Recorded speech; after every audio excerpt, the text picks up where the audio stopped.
Lloyd and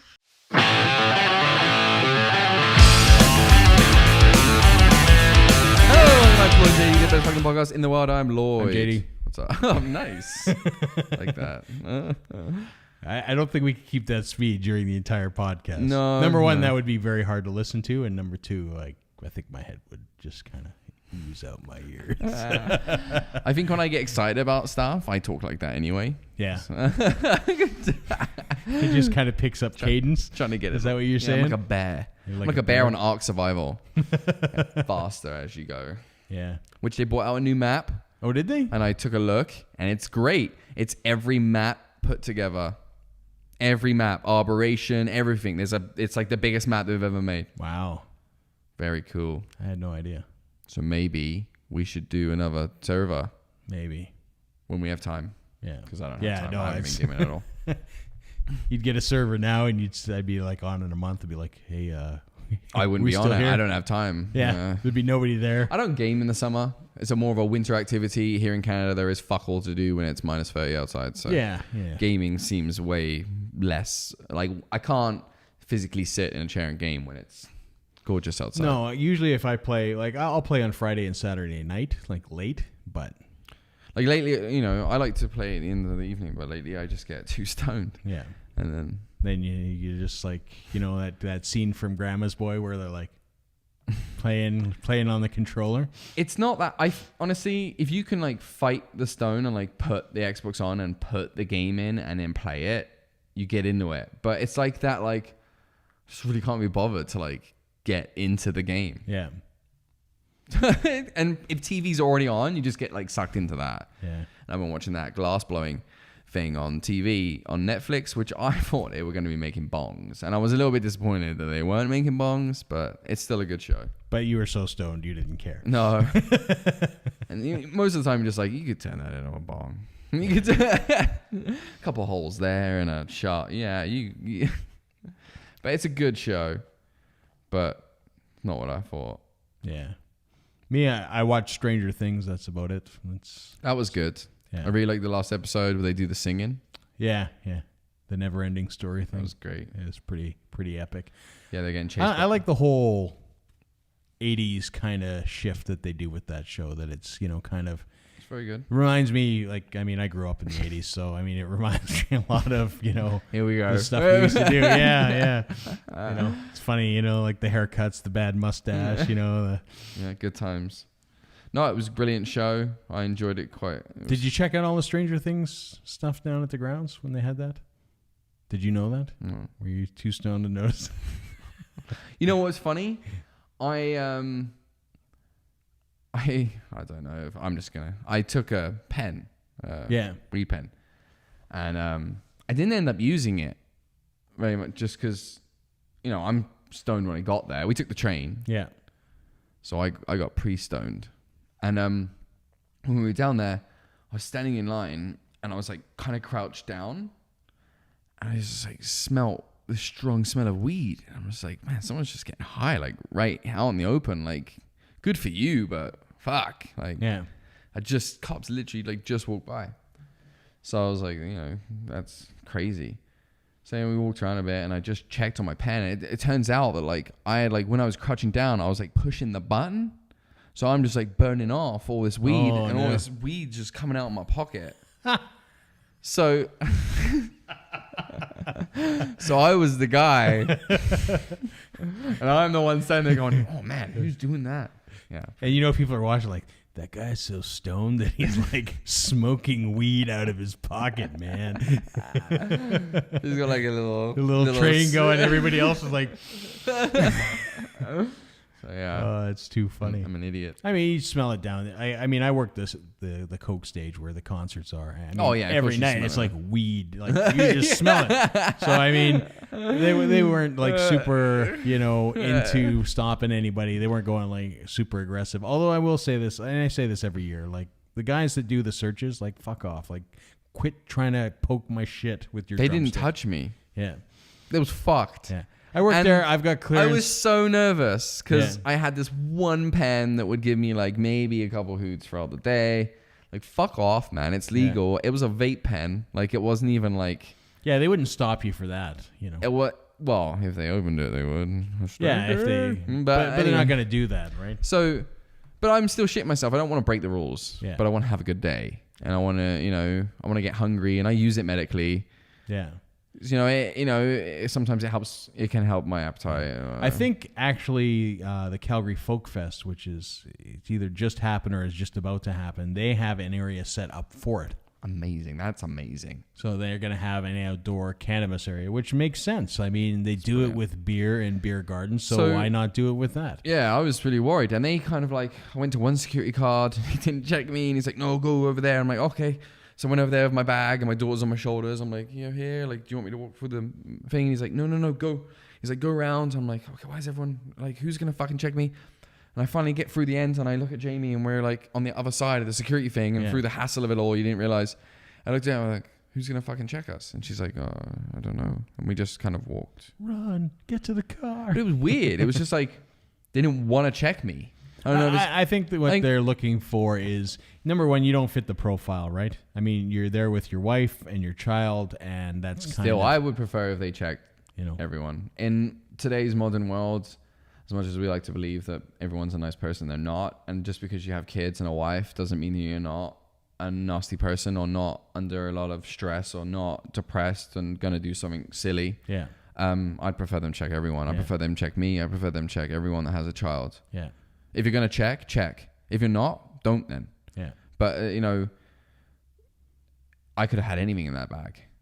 I could be a psychopath just 'cause I have a fucking door on my shoulder. I've met tons of people that have kids and you're like, fuck me. Yeah, it's true. It is true. So I thought that was a little bit fucked up. But for the amount of people that go through there, I mean, I got checked every day. Like I said, I get annoyed. I'd check you. They want to jam that He's jumpstick. He's a mule. Get the gloves. They want to jam their jumpstick and poke my camera equipment. I'm like, I'll pull everything out. You can take a look at it, but do not stick that drumstick in my bag. Just don't do it. It's kind of my attitude. I'm like that at the airport too. That's his thing. Drumstick in the bag. Yeah. Doesn't like it. Yeah. Don't do it. Nobody would like a drumstick in the bag. Don't stick a drumstick in there. Yeah. What's the drumstick for? It's so they don't have to touch your stuff, which I get. If I had a purse and I was a lady. What if you have open AIDS needles in there? Yeah, well, that's why, right? Well, exactly. But that's why I also offer to pull everything out for them. But you could have a knife in there or a gun and be like, and then pull it out. That's probably why they don't want you doing that either. Then I should have just come in hot anyways, right? I shouldn't even waited for security. Should I, if you're gonna do something like that, you probably just come in hot. Forget trying. No, it's not true. You might want to get situated first. Find some good targets. Whatever. Be a psycho. Yeah. That's what I'm worried about. Psychopaths, they seem to be everywhere these days. Yeah. Yeah, they do a decent job. They do good. They're doing their job. I don't blame them for doing their job. I just, always request that I just pull my stuff out. They can see everything that they want to see, and, I'll empty my entire content. See, there's no drugs. That's not a false bottom. There's no drugs. Okay? I'm going to put everything back now. When the bag's empty, you can go through it if you want. I don't give a shit. I'm just kidding. You got a false bottom. Yeah. That's I don't know if you remember me talking about when I went to Tokyo. Yeah. You got the look? Yeah. They went through that entire list. The mule look. They unpacked everything. Everything. They took it all out. Little man thong for the beach. Yeah. Underwear out. Yours, sir? I will say this about them, too. Is they were super polite about, tearing the shit out of everything. And they pulled, my suitcase has, you've got the bottom and then you've got, that nice cover. You joke with them? No. No. That's me dirty underwear. No.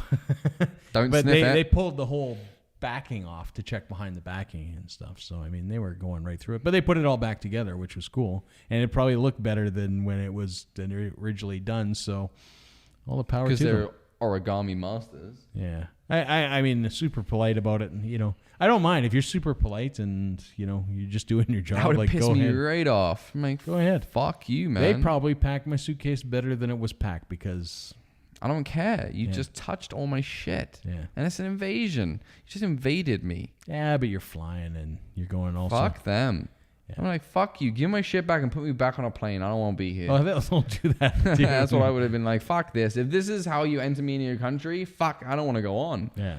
To be honest with you, that sounds like a horrible holiday. I'm going to do some shit on this holiday that, trust me, this is telling me to go to Mexico. It's probably because of Canadian passport, to be honest. Maybe. Yeah.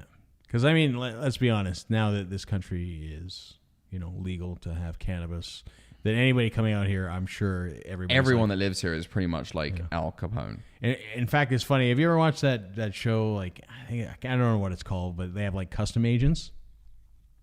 No, where they go through Oh, customs. I've seen that. It's to me, it's like the worst show ever. Why? Because it causes me stress, right? Because like people seem pretty normal, and they just like, no, we're sending you home. Like, what the fuck? It's never happened to me. But it's funny because they asked, like, one guy's like, have you ever smoked weed? He's like, well, yeah, I've smoked weed. And it's like, okay, we're denying you entry into the United States just like that. I'm like, what just happened? I just say whatever. Yeah.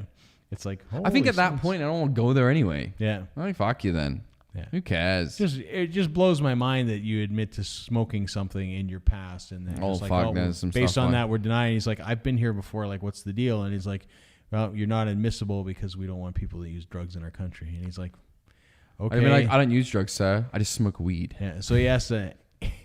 So this guy now has to go to like some U.S. thing to get himself pardoned by the U.S. to get admission in the United States. Brutal. That's pretty brutal. And I had heard as well that that they were people that were involved in the weed industry. So people that have grow ops and all that kind of stuff. That they were just denying those people or had even shares in a company that sells marijuana. It's like nope, which is odd because if you look at the States now, it's like half of it's pretty much legal, recreational too. Legally in the States, but not nationally or not federally or whatever it is. Just crazy to me. It's all nuts, man. It's all nuts, bonkers. Fucking insane. I'll just stay in Canada for a bit. You know what I mean? Lay low. Yeah. Because there's a lot of weed in the system. Yeah. I'm just THC. I won't even go. I don't think they're blood testing you, but they are doing I'm just saying, I'm chronic as fuck. They're gonna know that I fucking a million conversations on my phone. I think they can even take your phone and look at your text messages. Like, I would just literally be like, "Listen, man, there's text messages like, you want to come blaze? You want to come meet you?" See, and I guess the smart thing at that point is just delete all that shit off your phone if you're going to travel. Fuck them. Just don't go to America, man. Yeah, if you're going to travel to America, if you really have to go. But at this point, it's going to change. This won't be like this forever. Yeah. We all know that. Like, this is what happens. If you're the poor guy. This is what happens in Prohibition, man. This is what happens. Yeah. This is what you have to go through. This is part of the leg, and for people that were waiting for Prohibition, these people that are getting stopped, right, that are probably moaning about this, it's what you wanted. Yeah. This is the start, and this is just how it starts. It's the same with alcohol. It'll be the same with weed. It's going to be tough in the beginning. There's going to be things you don't like. But in the bigger picture, we have what we wanted. We're allowed to grow at home. We're allowed to craft our own marijuana. We know what's going into it. We know it's ours. We're allowed to smoke under certain circumstances. Yeah. And we're allowed to hold it in our homes without it being illegal. And smoke on our own premises without it being illegal. That's amazing. If you have to fight with some other shit along the way, it was kind of expected, really. And I know it's not going to be like that forever. America can't keep Canada out for fucking ever. Like, it's silly. Yeah. That's fucking stupid. They're losing money that way too. Like, tourists boost your fucking economy, man. Like, that's who's buying all the stupid shit that you sell. When we go to Florida and you got those massive stupid fucking stores of all that crap that no fucking person that is native to Florida is ever going to be buying. Guess who buys that crap? Yeah, we do. So it's hurt. That will hurt them in the end. Yeah, because a lot of Canadians go to America for a holiday. Yeah, they drive there, they fly there. Oh yeah. But they don't seem to care. It's kind of like the guy that got busted for pot on May 31st in Canada. He's like, yeah, but tomorrow is like, this ain't fucking tomorrow, buddy. It's got to be shit. It's like, what happened? It's like, I was getting ready for tomorrow and I got nailed. I was walking around with 30 grams in my pocket and it wasn't tomorrow. It's like, that's got to be a bad day. But one of the weird things about growing that I didn't know when I was looking at some of the legal stuff is that when you grow and you're allowed 4 plants, you can have as much weed as you want in the house. You can have one room and you just, every time you crop out, you just throw it in the room. Yeah. And then you just fill that room up. You could have pounds of the shit. And then you go in that room and you swim in your marijuana. Yeah. You could have pounds of the stuff. Well, and you know what's legal. Funny? Because anyone that knows what they're doing, if they're not restricted by space, which JD, you are not restricted by space. I'm just looking around here, and I know the viewers can't see, but whew, man, is there some space? You can have a tent you can walk into, 4 plants. You can have a plant. You can have a plant so big it grows 16 fucking pounds of weed. Like, yeah, I've seen some plants, man. Like, you're getting like 17 ounces, like 16 pounds, a bit stupid, but you can get like 16, 17 ounces off of like a fucking beast. So you can have 4 beasts. They didn't say it has to be small. You know what I mean? 4 beasts. Imagine if you got 16 ounces of plant. Whee. Yeah. And then you're doing that repeatedly throughout the year. You're going to have a abundance. And that's the funny part. You're only allowed the 30 grams on your person. Well, the smart people are growing. And I don't know who's smoking 30 grams. Like I guess that's just so you can get it back from the store. Well, the smart people are growing their clones, right? And they're doing 2 flower, 2 veg. So as these 2 massive plants are growing like shit tons of ounces each, and they crop out, they move the other 2 straight into flower and start again in the veg. They're literally cropping out every 8 to 10 weeks depending on the strain. So you can definitely keep a solid flow. The only time that you're ever going to run into a problem is if you have to move. Because it's like, I have all this stockpile and I can't bring it with me. 30 grams at a time. 30 grams at a time, back and forth, back and forth, back and forth. That's where you just make one really, really sketchy drive. Yeah. Yeah.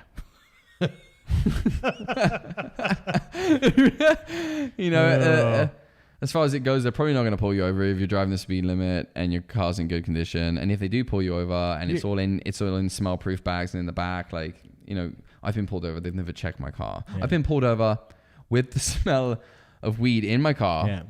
Because when I'm at work, I will typically smoke by my car in the morning, let it sit all day, and then I'll drive home, which isn't illegal. I'm allowed to smoke and drive after 6 hours or something stupid. Yeah. So I don't drive when I'm at work. I park my car and I'm not in it for the rest of the day. And I've been pulled over and the cop was like, when have you smoked? And I was like, 10 a.m. It was like 6 p.m. She's like, okay, I can tell you're not stoned. And was just like, where is it? I showed her where it was. She's like, thank you. She's like, calm down. It's legal. I was like, I know, but the smell isn't fucking legal. She's like, I can tell the difference between. Which is good. You're a good cop. Yeah. A lot of cops would drag you out and beat your face. Yeah. And that's the thing. Like, I mean, if you're doing that drive, right, with like, but just stick by the laws. A moving box full of weed, you're probably going to be fucking paranoid. Just stick with the laws. You know, we have our, I stuck by my laws. There's no reason not to be. It was an unfortunate situation for me to be in, but I've always stuck by my laws. I don't drive stoned. Yeah. I always give myself, if I do get high, I give myself more than enough time to not be stoned when I'm driving. I'm not an idiot. Yeah. So stick smart. within your laws. Exactly. And then when you get pulled over and you do have a stupid circumstance like that happen, you're going to be all right. You might, and even if it was a dick cop that had pulled me out, I would have, in my opinion, passed their drug test. Yeah. I would have been inconvenient. Yeah. Because it would have taken me downtown. Yep. But I would have passed. Yeah. And that's all that matters. Exactly. So that's all we got time for this week. I'm Lloyd. I'm JD. Peace. See ya.